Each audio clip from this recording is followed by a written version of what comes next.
I've always felt like an outsider in this rural community. The residents seem to be bound together by a thread of familiarity and tradition, while I'm the one who's constantly looking over my shoulder, waiting for someone to notice that I don't quite fit. As a journalist, I've spent years investigating the darker corners of small-town life, but nothing could have prepared me for what was about to unfold. Growing up, I'd always been fascinated by the stories of paganism and its alleged connections to ancient rituals and mystical practices. My grandmother, who passed away when I was a teenager, used to tell me tales of her own family's involvement in the community, how they'd gather at the old oak tree on Samhain night to honor the spirits. I never paid much attention to it back then, but now, with my career taking off and my curiosity getting the better of me, I found myself drawn to this seemingly innocuous topic. I arrived in Ravenswood a week ago, armed with nothing but a notebook, a camera, and an open mind. The town's residents seemed friendly enough, if a bit tight-lipped about their activities. I spent my days exploring the woods, snapping photos of the eerie landscapes, and my nights sipping coffee at the local diner, listening to whispers of strange happenings that never seemed to add up. It wasn't until last night, however, that I stumbled upon something that would change everything. Continued from the previous night's events, I was walking back to my motel room, camera still in hand, when I noticed a group of people gathered near the old windmill on the outskirts of town. They were huddled together, speaking in hushed tones, and their faces seemed to be bathed in an otherworldly light. Something about it drew me in, like a moth to a flame. I approached them cautiously, not wanting to interrupt whatever they were discussing. As I got closer, I saw that they were all dressed in black, with strange symbols etched into their clothing. One of them noticed my presence and turned around, his eyes locking onto mine.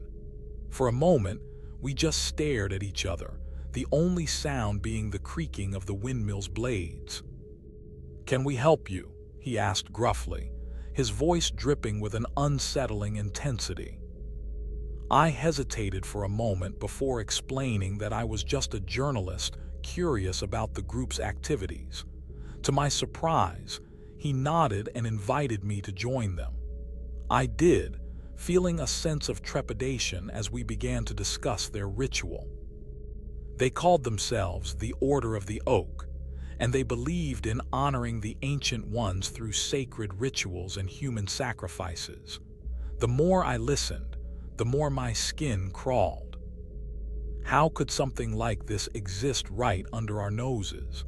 It was like they were speaking a different language, one that sent shivers down my spine.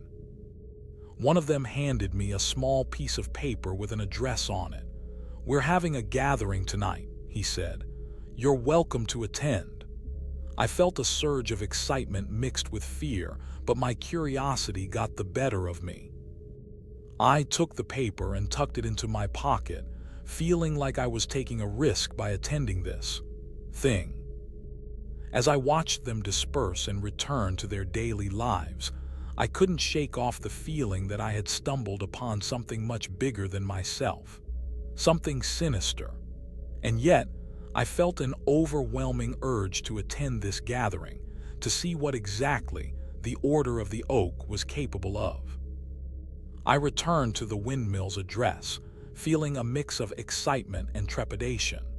The building itself seemed ancient, its wooden beams weathered to a silvery gray that blended seamlessly into the surrounding landscape. I took a deep breath, mentally preparing myself for what was to come. As I entered the room, I saw several members of the order gathered around a large stone altar.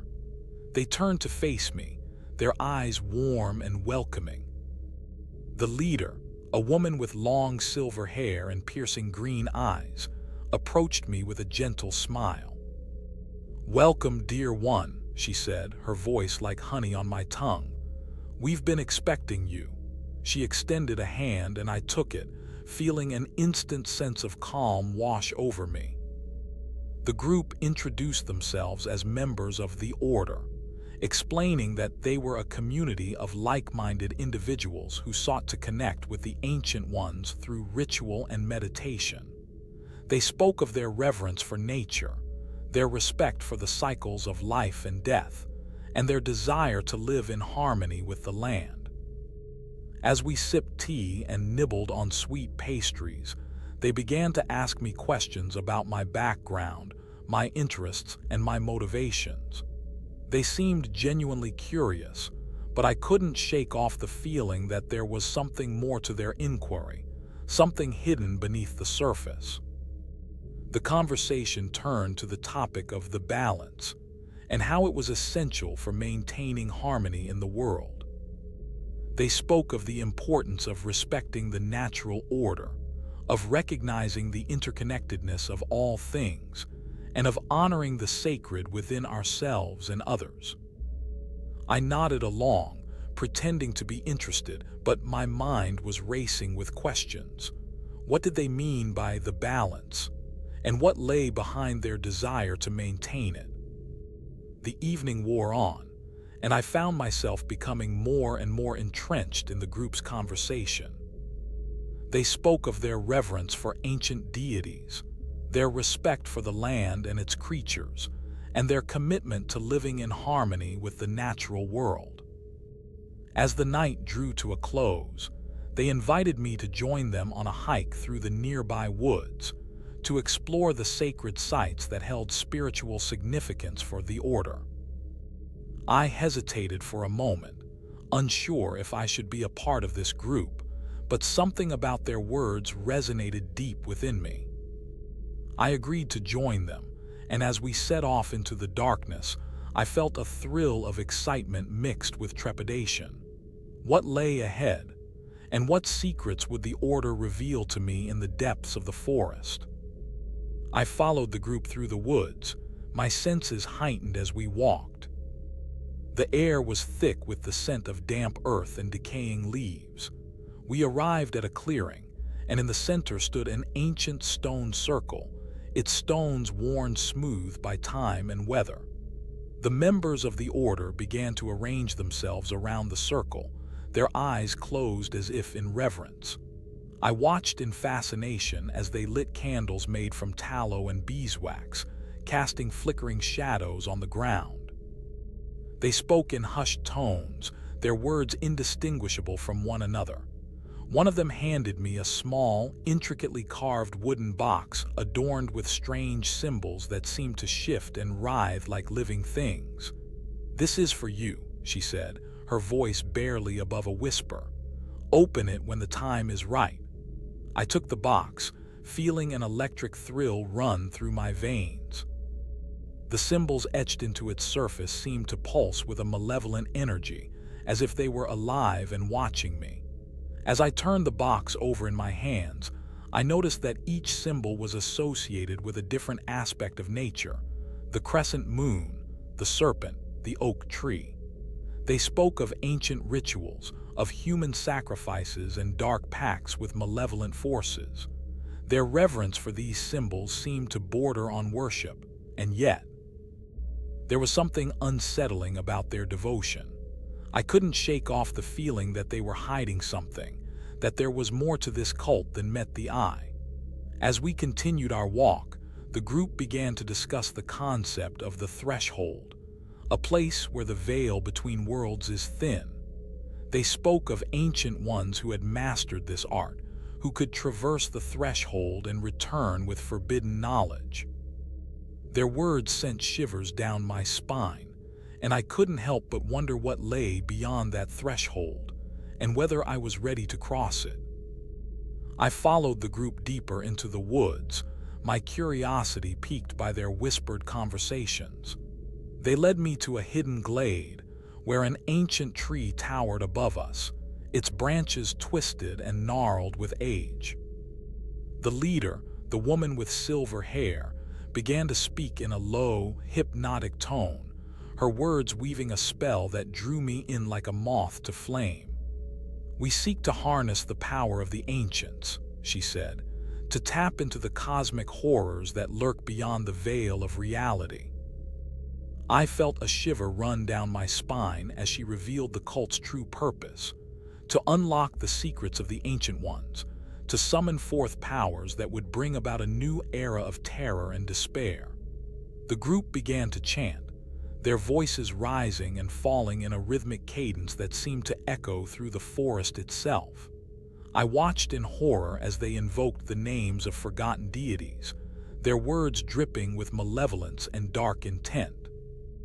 The air grew colder, the shadows deepening into twisted, living things that writhed and pulsed on the ground. I knew then that I had stumbled upon something far more sinister than a simple cult. I had uncovered a doorway to a realm of unending terror, where the very fabric of reality was twisted and distorted beyond recognition. And at the center of it all, the group stood as mere mortals, eager to harness the power of the cosmos for their own twisted purposes. As the days passed, I found myself increasingly entangled in the group's activities. They would often gather at night, around bonfires or candles, to perform rituals and invoke ancient powers. But it was during these gatherings that strange occurrences began to happen. At first they were small things: a door creaking open on its own, a faint whisper in the wind, a shadowy figure darting between trees. But as time went on, the events grew more intense and inexplicable. One night I heard a loud crash from outside, followed by the sound of shattering glass. When I looked out the window, I saw that the panes were indeed broken, but there was no one in sight. The next evening, I witnessed a group member, Sarah, levitate above her chair during a ritual. She seemed entranced, her eyes rolled back in her head as she began to chant in a language I didn't understand. But when she came back down to earth, she seemed different. Her eyes had taken on an otherworldly glow, and her smile was no longer quite right. It was as if she had been touched by something beyond our world. The group would often speak of the whispers, a constant, maddening susurration that seemed to emanate from the very fabric of reality itself. They claimed it was the voice of the ancients, guiding them on their path towards power and knowledge. But I couldn't shake off the feeling that something was terribly wrong. The group's behavior grew more erratic, their rituals more frequent and intense. It was as if they were deliberately courting chaos, inviting malevolent forces into our world. And yet, I couldn't help but feel drawn to them, like a moth to flame. There was something about the group's collective energy that seemed to be calling to me, tempting me deeper into their dark world. As the group delved deeper into their rituals and incantations, I began to notice a change within them. Their eyes took on a glassy sheen, their smiles twisted into grotesque grins. They would speak in riddles, their words dripping with an otherworldly cadence that sent shivers down my spine. The group's leader, the woman with silver hair, seemed to be the focal point of this transformation. Her eyes gleamed with an unholy light, and her voice was like a rusty gate scraping against concrete. She would chant for hours on end, her words conjuring forth images that defied explanation. I saw visions of twisted forests, their trees writhing like living serpents. I heard whispers in the wind, ancient deities speaking in hushed tones. The group's behavior grew more erratic, their rituals more frequent and intense. They would perform these ceremonies at all hours of the day and night, their chanting echoing through the forest like a chorus of damned souls. I began to feel like I was trapped in a waking nightmare, unable to escape the group's grasp. One of the members, Sarah, seemed to be the most affected by this transformation. Her eyes had turned completely black, like two voids sucking in all light and reason. She would repeat the same phrase over and over: "The threshold is near, the threshold is near." I couldn't shake off the feeling that she was no longer human, that she had been consumed by some dark force. The group's rituals seemed to be drawing me in, tempting me to join them on their journey into madness. I knew then that I had to escape, but my feet felt rooted to the spot. I was trapped, caught in a web of ancient powers and forbidden knowledge. And yet, I couldn't help but feel drawn to the group's collective energy, like a moth to flame. It was as if they were summoning me deeper into their world, further down the path of madness and despair.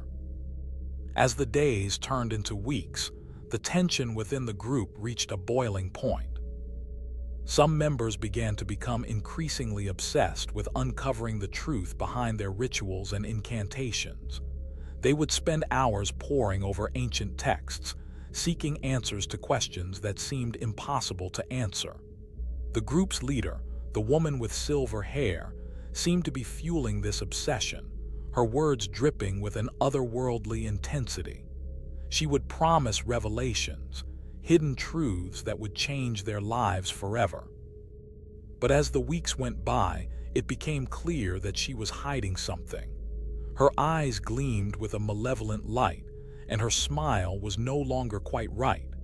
Some members began to suspect that she was not what she seemed. They whispered among themselves, casting suspicious glances at one another. The group's dynamics began to fray, alliances forming and breaking in the blink of an eye.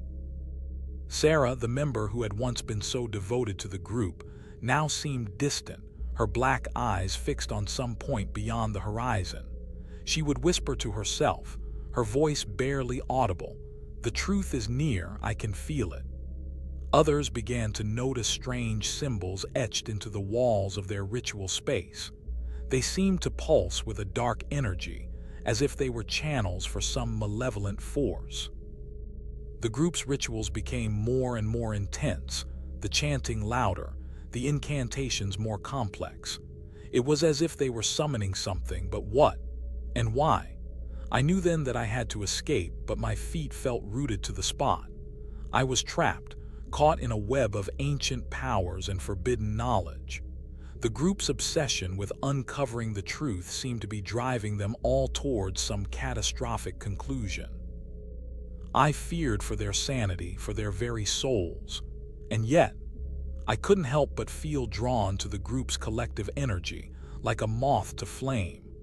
It was as if they were summoning me deeper into their world, further down the path of madness and despair. One of the group members, a young woman named Emily, stumbled upon an ancient text hidden deep within the cult's ritual space. The book was bound in black leather and adorned with strange symbols that seemed to shift and writhe like living serpents. As she flipped through its yellowed pages, Emily discovered a dark secret about her own past connection to the cult. According to the text, she had been born into a family of powerful occultists, and her ancestors had been instrumental in the cult's formation. The book revealed that Emily's parents had been high-ranking members of the cult, and they had passed down their knowledge and powers to her before disappearing under mysterious circumstances. Emily felt like she had been punched in the gut, her mind reeling with the implications of this revelation. She remembered fragments of her childhood, playing with strange toys and participating in rituals that seemed so innocent at the time. But now everything made sense. The cult's leader, the woman with silver hair, was Emily's long-lost aunt, and she had been manipulating her all along. Emily felt a mix of emotions: shock, anger, and betrayal. She knew she had to confront the cult leader, but a part of her was afraid of what she might find out. The group's dynamics had become increasingly toxic, with members vying for power and attention. Emily realized that she had been caught in the middle, unwittingly playing into their games.